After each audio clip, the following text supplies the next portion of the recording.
Financial self sabotage वह exactly एक concept नहीं है, एक फेनोमेनन है जिसके बारे में आपको पता होना बहुत ज़रूरी है, क्योंकि मोस्टली इन्वेस्टर्स और ट्रेडर्स ये करते हैं एंड उनको पता भी नहीं होता, जिसके चक्कर में वो ट्रेडिंग करना छोड़ देते हैं एंड या इन्वेस्टिंग करना छोड़ देते हैं एंड बाद में स्टॉक मार्केट को ब्लेम करते हैं कि उन्होंने उनको लॉस में डाल दिया। सेल्फ सैबोटाज होता क्या है कि जब आप खुद का नुकसान करते हो, अब उसके रीजंस क्या क्या होते हैं, फियर, ग्रीड या lack of discipline. Stock market में डिसिप्लिन सबसे जरूरी है। अब आप खुद समझो, मान लो आपने किसी स्टॉक में बहुत ज्यादा इन्वेस्ट कर रखा है एंड कोई भी इकोनॉमिक डाउनटर्न आता है एज एन होल इकोनॉमी पे या उस कंपनी पे या उस सेक्टर पे एंड आपको एकदम से डर लगता है कि ये क्या हो गया। अब अगर आप एनालिसिस करते तो एनालिसिस यही बताता कि आपको लॉन्ग टर्म होल्ड करना चाहिए, ये एक टेम्पररी डाउनटर्न है, लेकिन आप पैनिक करके फियर के चक्कर में कि कहीं सारे पैसे डूब ना जाए, आप एकदम से बेच भी सकते हो। या फिर कोई इकोनॉमिक अपटर्न आता है और आपको लगता है कि अब तो इस कंपनी के शेयर्स बढ़ेंगे ही बढ़ेंगे और आप उस कंपनी के एक साथ बहुत सारे शेयर्स ले लेते हो, जबकि अगर आप एक बार एनालिसिस करते थोड़ा टाइम लगा के तो आपको पता लगता कि नहीं, मुझे रुकना चाहिए था, लॉन्ग टर्म में इसका कोई इतना बड़ा रिटर्न नहीं है। तो ये होता है सेल्फ सैबोटाज, जब आप फियर के चक्कर में, ग्रीड के चक्कर में आप ऐसे ट्रेड्स में एंटर होते हो जो आपको अल्टीमेटली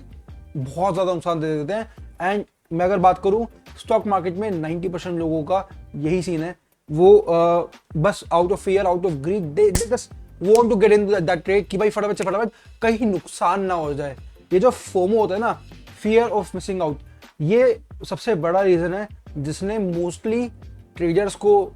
गरीब बनाया है और कुछ ट्रेडर्स को बहुत अमीर बनाया है। नाउ आपको अगर फाइनेंशियल सेल्फ सैबोटाज नहीं करना है तो आपके पास एक क्लियर प्लान होना चाहिए। अगर आप इन्वेस्टिंग कर रहे हो तो कब आप एंट्री लोगे, कब आप एग्जिट लोगे, आपके दिमाग में क्लियर होना चाहिए और आप प्रॉपर एनालिसिस करके आपको वो करना चाहिए। अगर आप ट्रेड कर रहे हो और खासकर इंट्राडे ट्रेडिंग, तो उसमें तो बहुत ज़्यादा ज़रूरी है कि आप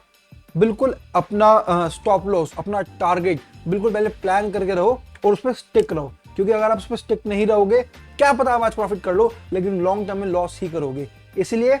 आपको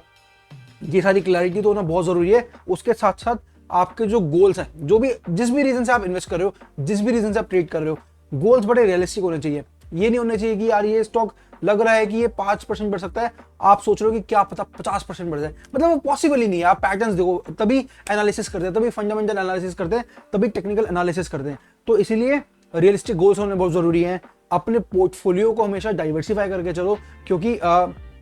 बार बार जो मार्केट वॉलेटिलिटी आती है वो, अब ऐसा तो नहीं कि आप बिल्कुल ही कंट्रोल कर लोगे, बहुत बार आप कंट्रोल नहीं कर पाते, लेकिन अगर आपका पोर्टफोलियो डाइवर्सिफाइड होगा, डिफरेंट सेक्टर्स में इन्वेस्टेड अगर आप होगे, तो जरूरी नहीं है कि हर मार्केट डाउनटर्न से आपके पोर्टफोलियो पे ओवरऑल नेगेटिव इंपैक्ट ही आए, अगर आपका पोर्टफोलियो डाइवर्सिफाइड है। एंड सबसे जरूरी, इमोशनल कंट्रोल का मतलब ये है कि आप कोई भी इंपल्सिव डिसीजंस मत लो, क्योंकि इंपल्सिव डिसीजंस ही होते हैं जो आपको नुकसान दिलाते हैं। तो आपको